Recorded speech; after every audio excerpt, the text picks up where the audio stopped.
ये वीडियो देखने से पहले हमारे चैनल को सब्सक्राइब करें, लाइक करें और शेयर करें। हेलो फ्रेंड्स, मैं मुकेश सहारन इंडियन एकेडमी के यूट्यूब चैनल में आपका हार्दिक स्वागत करता हूं और इस कोरोना के महाकाल में उम्मीद करता हूं कि सभी अपने अपने घरों में स्वस्थ तंदुरुस्त रहकर अच्छे से तैयारी कर रहे होंगे, क्योंकि इस टाइम हम अपने घरों में रह के भी बहुत अच्छे से पढ़ सकते हैं।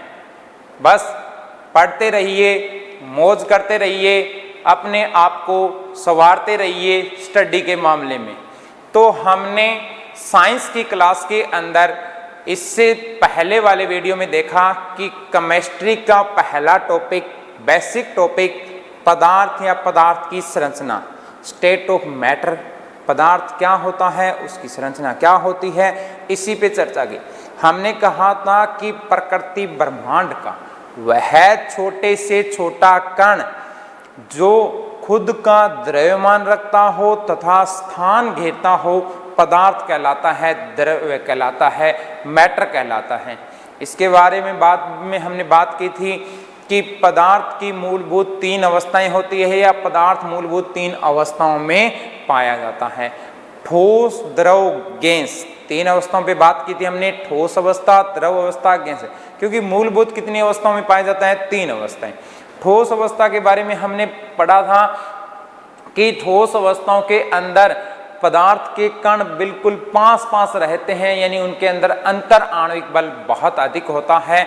इस कारण से उनमें अंतर आणविक स्पेस यानी स्थान बहुत कम होता है या न के बराबर होता है। जबकि द्रवों के अंदर हमने देखा था कि अंतर आणविक बल कुछ कम होता है, इस कारण से उनके बीच में थोड़ा सा इंटरमोलिकुलर स्पेस, अंतर आणविक स्पेस, रिक्त स्थान कुछ पाया जाए। गैसों के अंदर अंतर आणविक बल बहुत कम होता है, इस कारण से उनके बीच में स्थान क्या होता है? कुछ अधिक पाया जाता है या बहुत अधिक पाए जाते हैं। फिर हमने बात की थी ठोसों पे कि ठोसों का आकार, आकृति व आयतन निश्चित होते हैं, जबकि द्रवों के केवल आकार व आकृति अनिश्चित होते हैं और आयतन क्या होता है? इनका फिक्स होता है, वॉल्यूम इनका निश्चित होता है। गैसों पे बात की थी हमने कि गैसों के आकार, आकृति व आयतन तीनों ही क्या होते हैं? अनिश्चित होते हैं। हमने बात की थी ठोसों के अंदर कि ठोसों का गलनांक अधिक होता है, मेल्टिंग पॉइंट अधिक होता है, जबकि द्रवों के अंदर हमने कहा था इनका क्वथनांक अधिक होता है, बॉइलिंग पॉइंट अधिक होता है। इसी के बाद में हमने बात की थी कि ठोसों में विसरण, बहने फैलने का गुण नहीं पाया जाता, जबकि द्रवों में विसरण, बहने, डिफ्यूजन्स का गुण, बहने का गुण कुछ पाया जाता है, जबकि गैसों में विसरण, डिफ्यूजन, फैलने का गुण बहुत अधिक पाया जाता है। एग्जाम्पल में हमने पढ़ा था कि ठोसों के अंदर एग्जाम्पल देखा जाए हमें, तो ठोसों में एग्जाम्पल ध्यान रखने होते हैं सभी धातुएं, ऑल मेटल्स जो होती है वो किसमें पाई जाती है? ठोस अवस्था में। उसी में हमने एक अपवाद भी पढ़ा था कि हमारी जो Hg होती है, मरकरी, हाइड्रोजनियम या पारा जिसे कहते हैं, वो एकमात्र धातु ऐसी होती है जो कि हमारी द्रव अवस्था में पाई जाती है, ठोस अवस्था में नहीं पाई जाती। द्रवों के अंदर एग्जाम्पल हमने पढ़े थे कि द्रवों के अंदर जल है, अल्कोहल है, इसके अलावा एसीटोन, पारा, जो मरकरी होते हैं, ये सारे के सारे किस अवस्था में पाए जाते हैं? द्रव अवस्था में। एसिटिक एसिड है, फॉर्मिक एसिड है, ये भी द्रव अवस्था में पाए जाते हैं। हाइड्रोक्लोरिक एसिड है, H2SO4 है, ये द्रव अवस्था में पाई जाती है। इसके अलावा गैसों के अंदर एग्जाम्पल किए थे हमने O2, CO2, N2, SO2, helium, neon, argon, krypton, xenon, सारी की सारी किस अवस्था में पाई जाती है? गैसीय अवस्था में पाई जाती है। तो ठोस, द्रव, गैस के तीन मूलभूत अवस्थाएं हैं। मूलभूत अवस्थाओं के अलावा भी इसकी अवस्थाएं पाई। पदार्थ में मूलभूत अवस्थाओं के अलावा जो तीन मूलभूत अवस्थाएं थी, मूलभूत अवस्थाओं के अलावा भी अवस्थाएं पाई जाती है। अवस्थाओं के अलावा अन्य अवस्था भी, अलावा कुछ अन्य अवस्थाएं पाई जाती है। अन्य अवस्थाएं देखते हैं कौन कौन सी होती है। तीन तो मूलभूत हमने ध्यान रखनी है, ठोस, द्रव, गैस। इसके अलावा भी अवस्था पाई जाती है। उसमें फोर्थ नंबर पे जो अवस्था आती है तीन के बाद में, प्लाज्मा अवस्था। कौन सी होती है? प्लाज्मा अवस्था होती है। कौन सी? प्लाज्मा। ये फोर्थ प्रकार की अवस्था मानी जाती है ठोस द्रव गैस के बाद में प्लाज्मा अवस्था। अगर इस प्लाज्मा अवस्था की खोज की बात की जाए कि खोज किसने की थी, तो लेगमूर नामक वैज्ञानिक थे। कौन सी? लेगमूर ने इनकी खोज की थी। लेगमूर नामक साइंटिस्ट जिन्होंने प्लाज्मा अवस्था की खोज की थी। अब प्लाज्मा अवस्था क्या होती है? प्लाज्मा अवस्था के बारे में कहा जाता है कि ये आयनीकृत गैसों के रूप में, किसके रूप में? आयनीकृत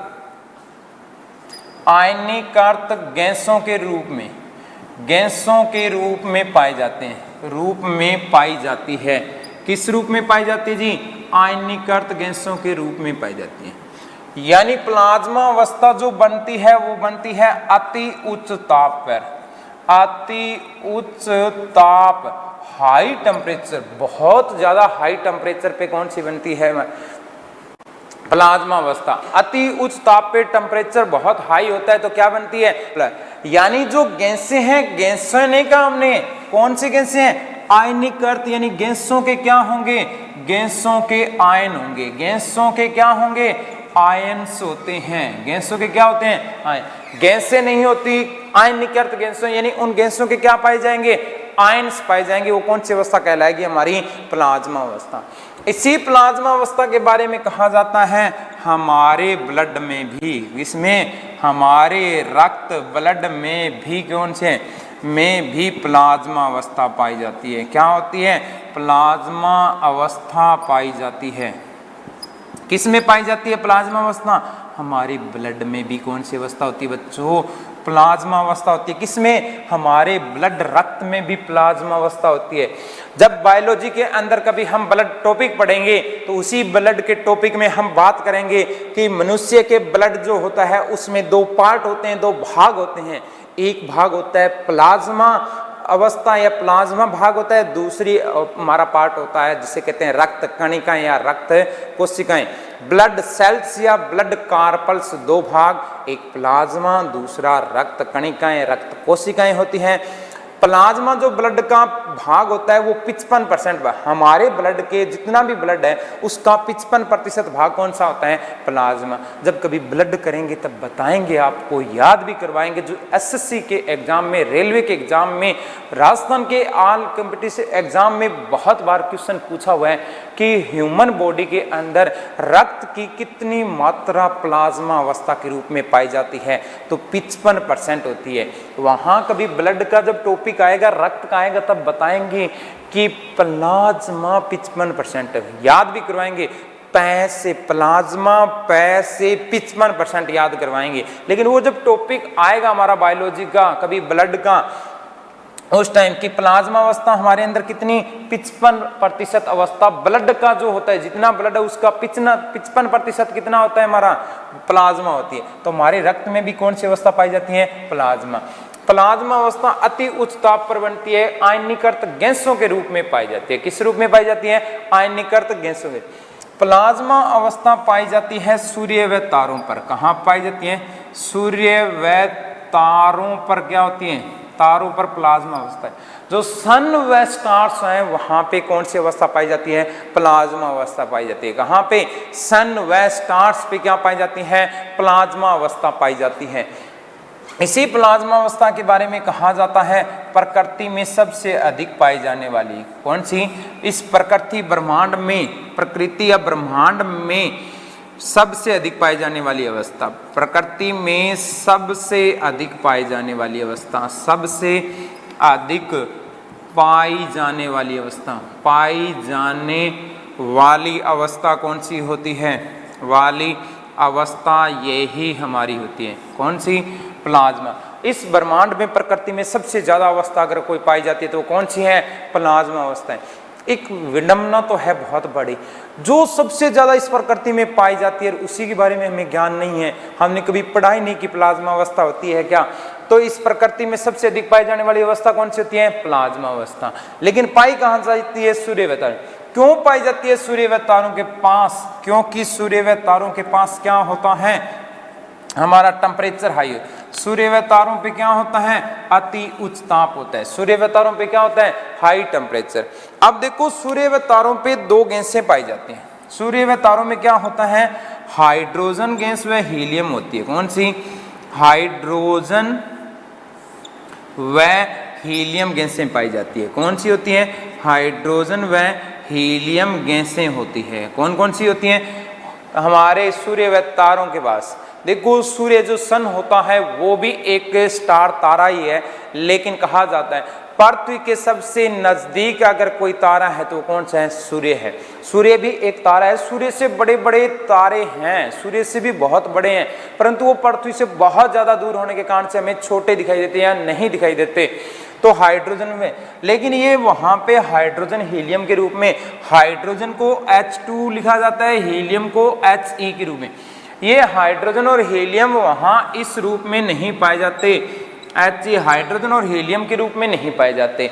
अति उच्च ताप के कारण से हाइड्रोजन बन जाती है वहां H पॉजिटिव और H नेगेटिव आयनों के। यानी जब किसी भी धातु अधातु के ऊपर प्लस माइनस का कोई चिन्ह लग जाता है, प्लस माइनस का, तो वो आयनीकृत बन जाती है, आयनों के रूप में बन जाती है। यानी उन पे पॉजिटिव और नेगेटिव चार्ज आते हैं तो वो क्या बन जाते हैं, आयन्स बन जाते हैं। तो यहाँ पॉजिटिव या नेगेटिव, पॉजिटिव का अर्थ आगे हम परमाणु अणु के अंदर बताएंगे कि कैसे इलेक्ट्रॉन त्याग करते हैं, कैसे ग्रहण करते हैं। जो इलेक्ट्रॉन त्याग करेगा उस पे पॉजिटिव चार्ज होता है, जो इलेक्ट्रॉन ग्रहण करता है उस पे नेगेटिव चार्ज होता है। यानी किसी को इलेक्ट्रॉन त्याग करना पॉजिटिव और किसी से इलेक्ट्रॉन ग्रहण करना नेगेटिव चार्ज। अगर कोई ग्रहण करेगा तो उस पर क्या आएगा, नेगेटिव, और अगर कोई त्याग करेगा तो उस पर क्या आएगा, पॉजिटिव। वैसे भी देखो पॉजिटिव को कहते हैं धनायन और नेगेटिव को कहते हैं ऋणायन। आगे बहुत सारी बातें करेंगे हम इन पे। पॉजिटिव को कहते हैं धनायन। वैसे भी देखो पॉजिटिव का मतलब जो जिसकी सोच पॉजिटिव, जिसकी सोच पॉजिटिव होगा वो वैसे ही क्या होगा, धनवान होगा, यानी धन आयन होगा। जिसकी सोच पॉजिटिव है, जो कुछ दे सकता है, वो क्या कहलाएगा, हमेशा पॉजिटिव। जबकि जिसने ग्रहण किया है, किसी ने किसी से कुछ उधार लिया है, जैसे ही ग्रहण करेगा वो क्या हो जाएगा, ऋणी हो जाएगा। इसलिए नेगेटिव वाला क्या कहलाता है, ऋणायन कहलाता है। हीलियम भी हीलियम के रूप में नहीं पाया जाता, किस रूप में पाई जाती है, हीलियम +2 के रूप में। यानी ये हीलियम 2 इलेक्ट्रॉन त्याग कर देती है, इसी कारण से हीलियम आयन, तो आयनीकृत गैसों के रूप में पाई जाती है। किस रूप में पाई जाती है, आयनीकृत गैसों के रूप में। अब हमने देखा सूर्य व तारों के पास हाइड्रोजन हीलियम आयनीकृत गैसों के रूप में पाई जाती है, प्लाज्मा अवस्था के रूप में पाई जाती है। हमारी बॉडी में भी जो ब्लड है तो उसका भी 55% भाग प्लाज्मा के रूप में पाया जाता है। लेकिन इसके अलावा इस प्लाज्मा अवस्था का हमारे लिए उपयोग क्या है, हम इसका क्यों अध्ययन करें, जब ये सूर्य व तारों के पास, और ये तो है नहीं कि सूर्य व तारों से हम वहां से इस अवस्था को यहाँ ले आएंगे। ये तो है नहीं कि सूर्य के पास गए, वहां से इनको इकट्ठा किया, अपने यहाँ ले, ऐसा नहीं। क्योंकि सूर्य व तारों के पास टेम्परेचर बहुत अधिक है, तो हम वहां जा ही नहीं सकते। तो हमारे लिए क्या फायदा है, क्यों पढ़े हम इनको, जो हमारे, लेकिन इनका उपयोग होता है। ये प्लाज्मा अवस्था होती है ना, जो ट्यूबलाइट होती है, किसमें, ट्यूबलाइट व CFL में भरी गैसें प्लाज्मा अवस्था में होती है। किस अवस्था में होती है, प्लाज्मा अवस्था में पाई जाती है। किस अवस्था में, प्लाज्मा अवस्था में पाई जाती है। कौन कौन सी, CFL व ट्यूबलाइट में, जो ट्यूबलाइट व CFL जो हमारे घरों में है, उनमें जो गैसें भरी होती है वो सामान्य नहीं होती, प्लाज्मा अवस्था यानी आयनीकृत गैसों के रूप में। तभी तो ट्यूबलाइट में, CFL में आयन क्या होते हैं, हमारे गमन करते हैं, और उन्हीं चार्ज पार्टिकल के कारण से हमारे वहां पे लाइट जो हमें मिलता है, प्रकाश जो मिलता है उन्हें। तो ट्यूबलाइट व CFL में क्वेश्चन आएगा हमें, ट्यूबलाइट व CFL में भरी गैसें किस रूप में पाई जाती है, प्लाज्मा अवस्था के रूप में या आयनिक। देखो अभी तक क्वेश्चन यही आ रहा है कि ट्यूबलाइट में कौन सी गैस भरी होती है, आर्गन। लेकिन क्वेश्चन आ जाए कि ट्यूबलाइट में गैस किस रूप में भरी हुई होती है, तो आयनीकृत रूप में होती है, यानी आयनों के रूप में होती है आर्गन गैस जो होती है ट्यूबलाइट व CFL में। तो हमारे लिए सबसे इंपॉर्टेंट क्वेश्चन बनता है कि ट्यूबलाइट व CFL में भरी गैसें किस अवस्था में पाई जाती है, प्लाज्मा अवस्था। प्लाज्मा अवस्था अति उच्च ताप पर बनती है, हाई टेम्परेचर पर बनती है। इस ब्रह्मांड में सबसे ज्यादा पाई जाने वाली अवस्था कौन सी होती है, प्लाज्मा अवस्था होती है। प्लाज्मा अवस्था केवल सूर्य व तारों पे पाई जाती है, खोज की थी लेगमूर नामक वैज्ञानिक ने। तो ये होती है हमारी 4th अवस्था, जिसका नाम होता है प्लाज्मा अवस्था। कौन सी, 4th प्लाज्मा अवस्था।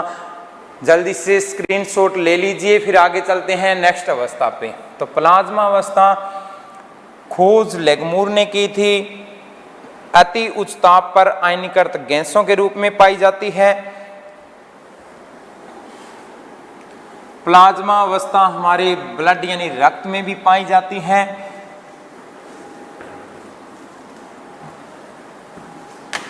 ब्रह्मांड में ये सूर्य व तारों के पास सबसे अधिक होती है क्योंकि वहां का टेम्परेचर हाई होता है। सूर्य व तारों के पास दो गैसें होती हैं, हाइड्रोजन व हीलियम, जो कि आयनीकृत गैसों के रूप में पाई जाती है, यानी हाइड्रोजन आयनों के रूप में प्लस और माइनस आयन के रूप में, जबकि हीलियम +2 रूप में पाई जाती है।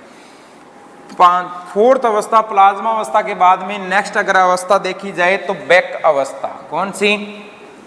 बैक अवस्था। नेक्स्ट अवस्था आती है हमारी कौन सी? बैक अवस्था। BEC बैक अवस्था। कौन सी? बैक अवस्था। 5 नंबर की जो अवस्था आती है वो कौन सी आती है हमारी? बैक अवस्था। बैंक नहीं है, बैक है। बैक अवस्था BEC। इसी BEC की फुल फॉर्म होती है Bose Einstein condensate. Bose Einstein condensate. Condensate का अर्थ होता है संघनित। बोस आइंस्टाइन कंडेंसेट 5वीं अवस्था, बोस आइंस्टाइन कंडेंसेट अवस्था। देखिए ये अवस्था क्या होती है क्या नहीं। सबसे पहले तो बोस आइंस्टाइन कंडेंसेट बैक अवस्था कहा जाता है। भारत के वैज्ञानिक थे सत्येंद्र नाथ बोस। कौन से? सत्येंद्र नाथ बोस। यहां सुभाष चंद्र बोस नहीं है, सत्येंद्र नाथ बोस है। कौन से? सत्येंद्र नाथ बोस ने सत्य पे खोज की थी, यानी सत्येंद्र नाथ बोस की गणितीय गणनाओं के आधार पे, गणितीय गणनाओं के आधार पर, यानी कि सत्येंद्र नाथ बोस के मैथमेटिकल कैलकुलेशन की हुई थी, उन्हीं गणनाओं के आधार पे अल्बर्ट आइंस्टाइन का नाम सुना होगा आपने। आज तक का सबसे बुद्धिमान व्यक्ति कौन है? Albert Einstein. IQ लगभग 162 के लगभग माना जाता है, यानी कि इतना माइंड की पूछो ही मत। आपका जितना माइंड है उतना तो नहीं है उनका, परंतु आप तो बहुत कुशागर बुद्धि के हो, आपका तो हो सकता है 262 से भी प्लस में। तो गणितीय गणनाओं के आधार पर अल्बर्ट आइंस्टाइन ने, किसने? आइंस्टाइन ने एक नई अवस्था की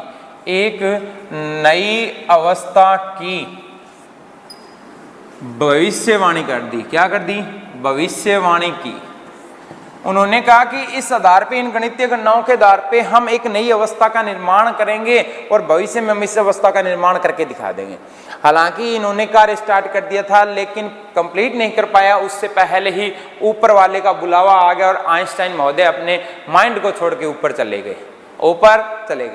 तो देखो, भारत के वैज्ञानिक थे सत्येंद्र नाथ बोस, जबकि अल्बर्ट आइंस्टाइन ने इन्हीं बोस की गणितीय गणनाओं को आधार मान के उनके आधार पे भविष्यवाणी की कि हम एक नई अवस्था का निर्माण करेंगे। खुद निर्माण नहीं कर पाए इसके, इसीलिए इस अवस्था को क्या कहा जाता है? भारत के वैज्ञानिक सत्येंद्र नाथ बोस और Albert Einstein, Bose Einstein condensate अवस्था कहलाती है। इस जो हमारी बैक अवस्था की जो खोज की थी, देखो इन्होंने केवल आधार दिया था कि इस आधार पे हम ये बना सकते हैं, बनाई नहीं थी। बनाएंगे आगे कौन? कि खोज जो की थी इन्हीं के, अल्बर्ट आइंस्टाइन के 3 शिष्य थे। खोज किसने? शिष्य थे किसके? अल्बर्ट आइंस्टाइन के शिष्य थे, और उन शिष्यों का नाम था कार्नेल।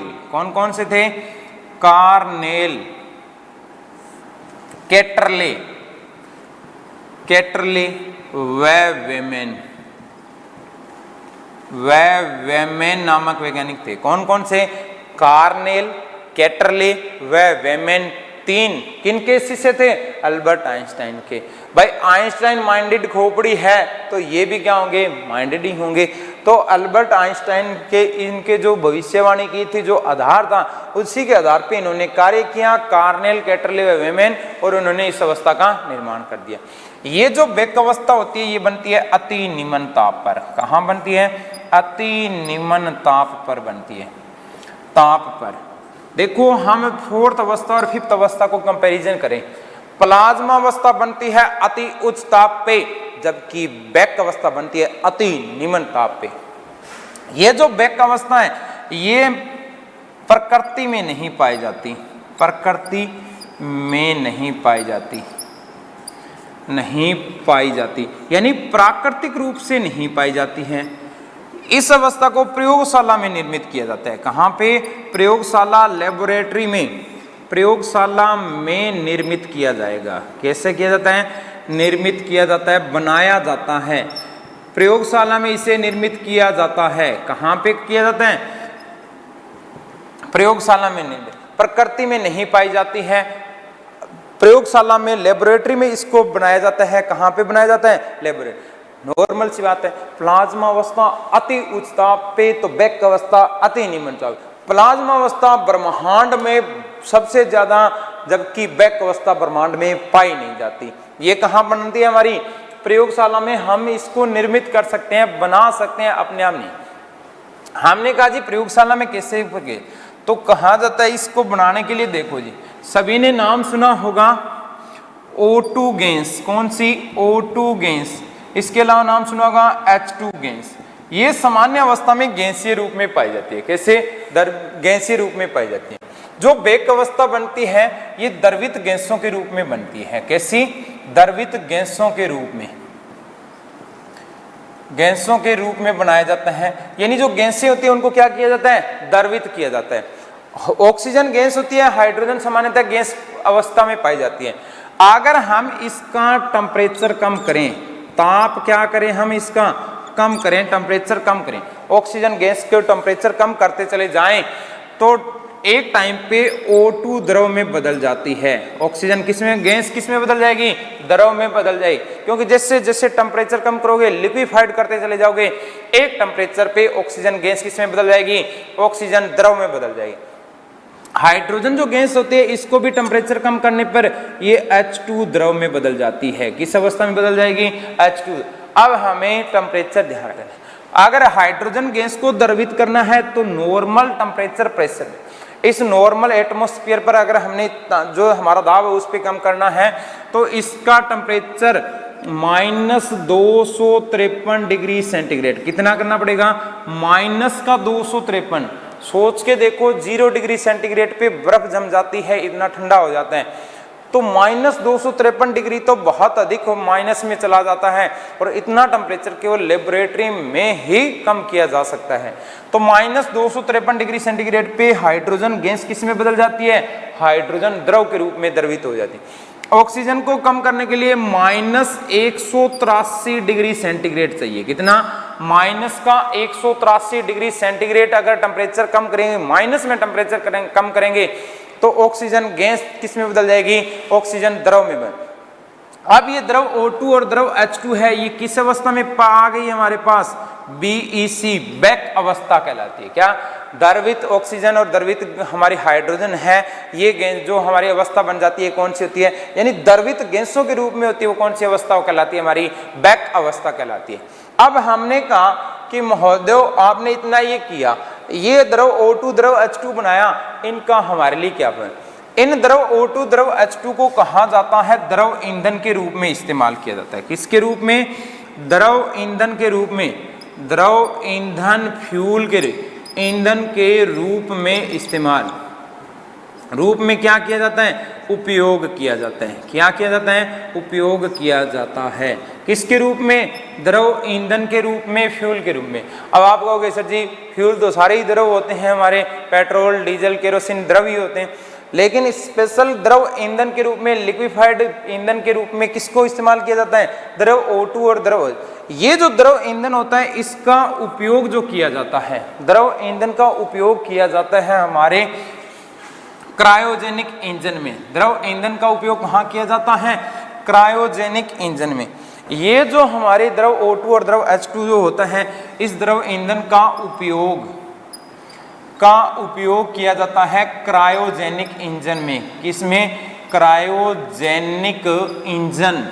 एक स्पेशल प्रकार के इंजन होते हैं जिनकी पावर जो क्षमता होती है, एफिशिएंसी दक्षता, जो कार्य करने की क्षमता होती है वो लगभग 100% होती है। 100% तो किसी की भी नहीं हो सकती, लेकिन माना जाता है जो 100% दक्षता के साथ कार्य करते हैं वो कौन से होंगे, हमारे क्रायोजेनिक इंजन। ऐसे इंजन जिनको जो फ्यूल दिया जाता है वो उस फ्यूल को पूर्णतः कार्य में रूपांतरित कर दे। हालांकि ऐसा कोई भी इंजन उपकरण बनाया जाना संभव नहीं है जो जिसको जितनी एनर्जी दे वो पूरी की पूरी कार्य में बदल दे। वो कुछ न कुछ हमारी हीट के रूप में, ऊष्मा के रूप में, प्रकाश के रूप में, लाइट के रूप में बाहर निकलती है। लेकिन ऐसे इंजन माने जाते हैं, क्रायोजेनिक इंजन ऐसा इंजन माना जाता है जो कि 100% एफिशिएंसी दक्षता के साथ कार्य करते हैं। जैसे एलडीसी का एग्जाम होता है, अपने पेपर पास हो जाता है, उसके बाद में हमारे टाइपिंग टेस्ट होता है। टाइपिंग टेस्ट में भी कहा जाता है कि बाकी टाइप टेस्ट कंप्लीट हो ना हो, आपके क्लियर हो ना हो, लेकिन एफिशिएंसी टेस्ट आपका क्लियर हो। एफिशिएंसी यानी दक्षता, यानी आपकी गलती होने की संभावनाएं नगण्य होनी चाहिए, न के बराबर होनी चाहिए। तो वो ही दक्षता यहाँ पे होती है 100%। ये क्या करता है, जो एनर्जी दी जाती है वो कार्य में रूपांतरित करता है। परंतु ऐसा बनाया जाना संभव नहीं, लेकिन माना जाता है कि क्रायोजेनिक इंजन एक वो इंजन होता है जो 100% दक्षता के साथ कार्य। इन क्रायोजेनिक इंजन का उपयोग जो किया जाता है, इन क्रायोजेनिक इंजन का उपयोग किया जाता है हमारे जेट विमानों में। किसमें, जेट विमान जो होते हैं उनमें किया जाता है। किन में किया जाता है, जेट विमान जो होते हैं उनमें है। जैसे उपग्रह प्रक्षेपण यान, जेट विमान कह सकते हो, या इनका उपयोग किया जाता है उपग्रह प्रक्षेपण यान। उपग्रह प्रक्षेपण यान या वाहन के अंदर जो उपग्रह प्रक्षेपण यान होते हैं, नाम सुना होगा PSLV, GSLV, polar satellite launch vehicle, ground satellite launch vehicle. उपग्रह प्रक्षेपण वाहन यानी जो उपग्रहों को लेके जाने वाले वाहन होते हैं, साधन जो होते हैं, उनके अंदर जो इंजन लगे होते हैं वो कौन से होते हैं, क्रायोजेनिक इंजन। और ये क्रायोजेनिक इंजन जो होते हैं हमारे, इनको 100% दक्षता के साथ कार्य करवाना पड़ता है। कितनी दक्षता के साथ, 100% हम चाहते हैं कि दक्षता के साथ कार्य करें।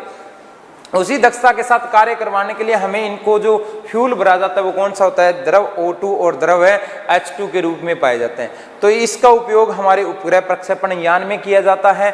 हमारे लिए सिर्फ ये इंपॉर्टेंट है कि उपग्रह प्रक्षेपण यान में किस गैसीय अवस्था, किस अवस्था के फ्यूल का उपयोग किया जाता है, तो कौन सी अवस्था होती है, बैक अवस्था होती है। तो ये हमारी 5वीं अवस्था है, बैक अवस्था। बोस आइंस्टाइन कंडेंसेंट अवस्था होती है। भारत के वैज्ञानिक सत्येंद्र नाथ बोस की गणितीय गणनाओं के आधार पे अल्बर्ट आइंस्टाइन ने एक नई अवस्था की भविष्यवाणी कर दी कि हम आगे एक नई अवस्था का निर्माण करेंगे। इसके बाद में अल्बर्ट आइंस्टाइन के 3 शिष्य कार्नेल, कैटरले व वेमेन ने इस अवस्था का निर्माण कर दिया। ये अवस्था अति निम्न ताप पर बनती है। द्रव जो हमारी ऑक्सीजन गैस और हाइड्रोजन गैस होती है उनको लिक्विफाइड किया जाता है, ठंडा किया जाता है, द्रवित। और एक टेम्परेचर के बाद में हाइड्रोजन गैस और ऑक्सीजन गैस अपने अपने एक निश्चित टेम्परेचर के बाद में द्रव अवस्था में बदल जाती है। इसी द्रव अवस्था में बदलने के बाद इसे कहा जाता है द्रव ईंधन। और इस द्रव ईंधन का उपयोग किया जाता है क्रायोजेनिक इंजन में। क्रायोजेनिक इंजन का उपयोग किया जाता है उपग्रह प्रक्षेपण यान के अंदर, वाहन के अंदर जो इंजन होते हैं वो कौन से होते हैं, ये ही हमारे क्रायोजेनिक इंजन होते हैं। तो जल्दी से स्क्रीनशॉट ले लीजिए ताकि आगे चलते हैं। फिर हम 6ठी अवस्था के अंदर, बैक अवस्था के बाद में हमारी नेक्स्ट अवस्था देखो, छठी अवस्था का केवल नाम ध्यान रखना है कि नाम क्या है। देखिए अभी अवस्था तो बहुत सारी 8 अवस्थाओं तक की बात करते हैं कि 8 अवस्थाएं खोज ली गई है, लेकिन उनका कोई डिटेल नहीं है कि क्या है अवस्थाएं, क्या नहीं है, कैसे खोजी गई है, किसने खोजी, अभी कोई इतना डिटेल है नहीं। हमें सिर्फ 5 अवस्थाओं पे, खास करके मेनली 3 अवस्थाओं पे, इसके अलावा प्लाज्मा और बैक अवस्था। अगर 6ठी अवस्था का केवल नाम ध्यान रखना है, जिसे कहते हैं fermion, fermion condensate, fermion condensate या फर्मिक्यूल कंडेंसेट भी कहते हैं इसे। क्या, फर्मिक्यूल कंडेंसेट। केवल नाम ध्यान रखना है, फर्मियोन कंडेंसेट या फर्मिक्यूल कंडेंसेट। सिर्फ 6 अवस्थाओं के नाम, 6ठी अवस्था का केवल नाम ध्यान रखना है। इस पे अभी कोई डिटेल नहीं है। हमें सिर्फ इतना ध्यान रखना है, फर्मियोन या फर्मिक्यूल कंडेंसेट 6th अवस्था होती है। ये तो थी हमारी पदार्थ की 6 अवस्थाएं की कौन कौन सी अवस्था होती है, कौन कौन सी नहीं होती। ये तो थी पदार्थ के कह सकते हैं एक भौतिक हमारी अवस्थाएं जो कि हमें बाहर से दिखाई दे रही हो, 6 अवस्था की कौन कौन सी होती है, कौन कौन सी नहीं होती। अब इनके अलावा भी हमें ध्यान रखना है कि पदार्थ की रासायनिक प्रकृति कौन सी होती है। अगर हमें देखा जाए पदार्थ की रासायनिक प्रकृति, इस पदार्थ की रासायनिक प्रकृति क्या होती है कि रासायनिक रूप से इनमें क्या होते हैं, रासायनिक प्रकृति देखा जाए कि पदार्थ की रासायनिक प्रकृति कैसी होती है। तो इसमें देखो छोटे छोटे 3 पॉइंट है। सबसे पहले आता है तत्व। कौन सा? तत्व, एलिमेंट्स। तत्व क्या होते हैं? कहा जाता है एक ही पदार्थ जो होता है उसके सभी कण एक, जो तत्व होता है उसके अंदर सभी कण एक ही जैसे होंगे। तत्व के अंदर क्या होंगे? सभी कण एक ही प्रकार के। सभी कण क्या होते हैं जी? एक ही प्रकार के होते हैं। कैसे होते हैं? एक ही प्रकार के, या कह सकते हैं वह पदार्थ का वह कण जिसमें एक ही प्रकार के कण जुड़े होते हैं क्या कहलाता है? तत्व कहलाता है। सभी कण क्या होंगे? इसमें एक ही प्रकार के होते हैं। तो रासायनिक रूप से जब एक ही प्रकार के एक जैसे कणों से मिलकर कोई चीज बनी होती है तो वो क्या कहलाएगा? हमारा तत्व। वर्तमान में, प्रेजेंट टाइम में, वर्तमान में 118 तत्वों की खोज हो चुकी है। तत्वों की खोज की जा चुकी है, खोज की जा चुकी है जी। कितने की? 118 तत्वों की खोज की जा चुकी है। कितने? 118। जो आवर्त सारणी के अंदर हम धातु धातु पढ़ेंगे वो ही हमारे क्या होते हैं? तत्व, एलिमेंट्स होते हैं। तो 118 एलिमेंट तत्वों की खोज वर्तमान तक की जा चुकी है। तो तत्व एलिमेंट जब एक ही प्रकार, कोई भी कण हो उसमें एक ही एक प्रकार के हमारे तत्व जुड़े होते हैं तो वो क्या कहलाएंगे? हमारे तत्व कहलाते हैं। वर्तमान में 118 तत्वों की खोज की जा चुकी है जी।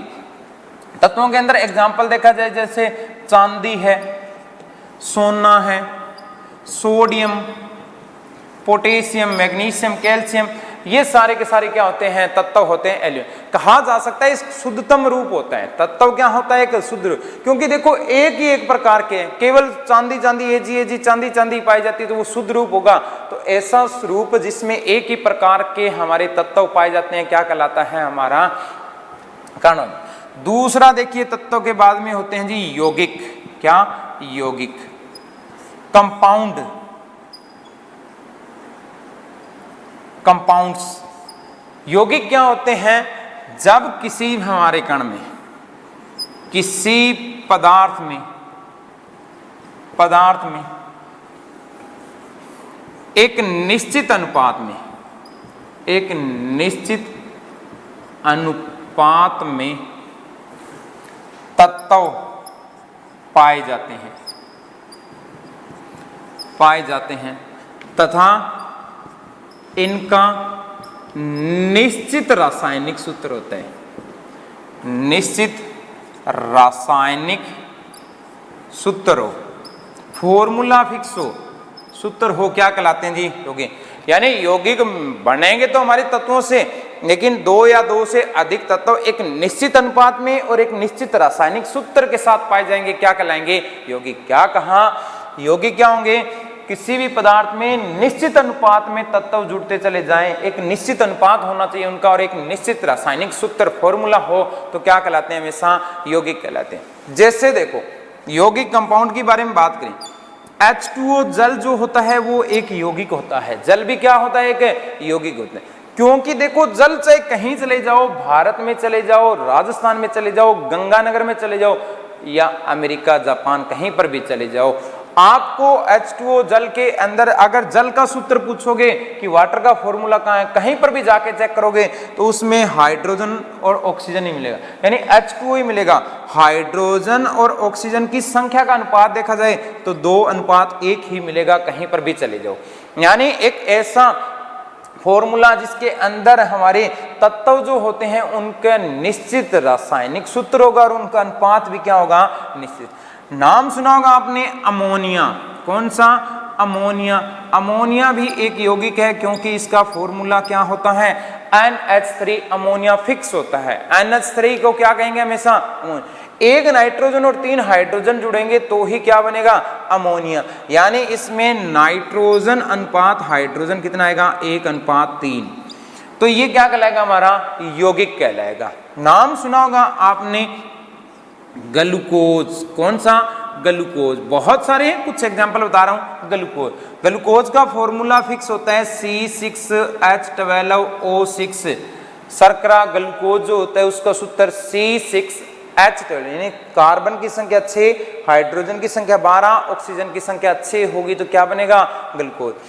कार्बन अनुपात हाइड्रोजन अनुपात ऑक्सीजन करोगे 1:2:1। फिक्स फॉर्मूला हो, निश्चित रासायनिक सूत्र हो तो हमेशा क्या बनते हैं, यौगिक बनते हैं, कंपाउंड बनते हैं। बहुत सारे जैसे अल्कोहल है, एसिड है, ये बहुत सारे और भी एग्जांपल में अगर HCl हाइड्रोक्लोरिक एसिड देखा जाए तो हाइड्रोजन अनुपात क्लोरीन देखा जाए तो 1:1। यानी एक निश्चित रासायनिक सूत्र हो और उनका निश्चित अनुपात होता है, क्या कहलाते हैं, हमेशा यौगिक कहलाते हैं, कंपाउंड कहलाते हैं। तो हमें क्या किसी पदार्थ में एक निश्चित अनुपात में तत्व जुड़े हो और उनका निश्चित रासायनिक सूत्र हो, क्या कहलाते हैं, हमेशा यौगिक कहलाते हैं, कंपाउंड कहलाते हैं। कंपाउंड के बाद में देखा जाए तो हमें नेक्स्ट जो थर्ड हमारा छोटा सा पॉइंट है, मिश्रण। क्या, मिश्रण, मिक्सर। मिश्रण देखो जी हमारा कि मिश्रण क्या होता है, मिक्सर क्या कहेंगे, यानी जब 2 या 2 से अधिक यौगिकों, परमाणु, अणु या यौगिकों को किसी भी अनुपात में आपस में मिला दो तो वो क्या बन जाता है, मिश्रण। क्या कहेंगे, मिश्रण क्या होता है, 2 या 2 से अधिक परमाणु, अणु या यौगिकों को। परमाणु, अणु, यौगिक किससे मिलकर बने होते हैं, तत्वों से। तो परमाणु, अणु, यौगिकों को किसी भी अनुपात में, यौगिकों को किसी अनिश्चित अनुपात में, किसी अनिश्चित अनुपात में मिला देते हैं। अनिश्चित अनुपात में मिलाने पर, अनुपात में मिलाने पर क्या बनता है जी, मिश्रण प्राप्त होता है। क्या प्राप्त होता है, मिश्रण प्राप्त होता है। यानी किसी भी मात्रा में मिला दो आप, क्या बन जाएगा, कोई फिक्स अमाउंट नहीं लेने, किसी भी अनुपात में मिलाते चले जाओ, क्या बन जाएगा, हमारा मिश्रण। जैसे देखो जी एग्जाम्पल के रूप में देखते हैं, यौगिकों में क्या होगा, एक निश्चित रासायनिक सूत्र होता है, एक अनुपात होता है। यहाँ रासायनिक सूत्र तो निश्चित होगा परंतु अनुपात निश्चित नहीं होता। जैसे एग्जाम्पल देखते हैं, एग्जाम्पल के रूप में जल प्लस अल्कोहल। नाम तो सुना ही है, जल प्लस अल्कोहल। देखो जल का फॉर्मूला हमने कहा था फिक्स होता है H2O। यहां जल प्लस अल्कोहल, जल का सूत्र होता है H2O, जबकि अल्कोहल खास करके एथिल अल्कोहल का लिख रहा हूं मैं यहाँ पे C2H5OH। इनके उपयोग आगे पढ़ेंगे कि एथिल अल्कोहल का जल प्लस अल्कोहल को मिला दो, ये क्या बन जाता है, एक मिश्रण बन जाता है, मिक्सचर बन जाता है। देखो कैसे, जल सभी ने देखा है, अल्कोहल सभी ने देखा है, मिश्रण बना के दिखा रहे हैं कि कैसे बनता है। अगर हमने 1 लीटर जल और 1 लीटर अल्कोहल लें, दोनों को मिलाएं तो समान मात्रा है हमारा में। लेकिन हमने देखा है कि क्या जल और अल्कोहल हम समान मात्रा में लेते हैं घर, जब भी हम इस्तेमाल करते हैं। हाँ, शाम के टाइम जब इस्तेमाल करते हैं वो अलग बात है, कुछ दिन में भी करते हैं। शाम के टाइम जब भी हम जल और अल्कोहल, तो देखिए कोई फिक्स अमाउंट नहीं होता। कोई कहता है कि अल्कोहल ज्यादा डाल, कोई कहता है कि नहीं भाई अल्कोहल तो थोड़ा सा डाल, पानी वाटर जल ज्यादा डाल। तो देखो कोई फिक्स अमाउंट नहीं होती, यानी अनिश्चित अनुपात में। और कुछ कुछ ऐसे भी होते हैं जो कहते हैं कि जल को तो मत ही डाल, अल्कोहल नहीं आने दे सीधा। तो जल और अल्कोहल के अंदर किसी भी अनुपात में इनको मिला देते हैं तो क्या बन जाता है, हमारा मिश्रण बन जाता है। घरों के अंदर हमने देखा होगा नींबू शिकंजी जो बनाते हैं, क्या उसके अंदर नींबू फिक्स होता है कि अभी इतने से जल और इतना ही नींबू मिला है, कोई निश्चित अनुपात नहीं होता, किसी भी अनुपात में मिला देते हैं, क्या बन जाता है, हमारा मिश्रण। यानी कोई फिक्स अमाउंट नहीं होती, क्या होगा, हमारा मिश्रण होगा।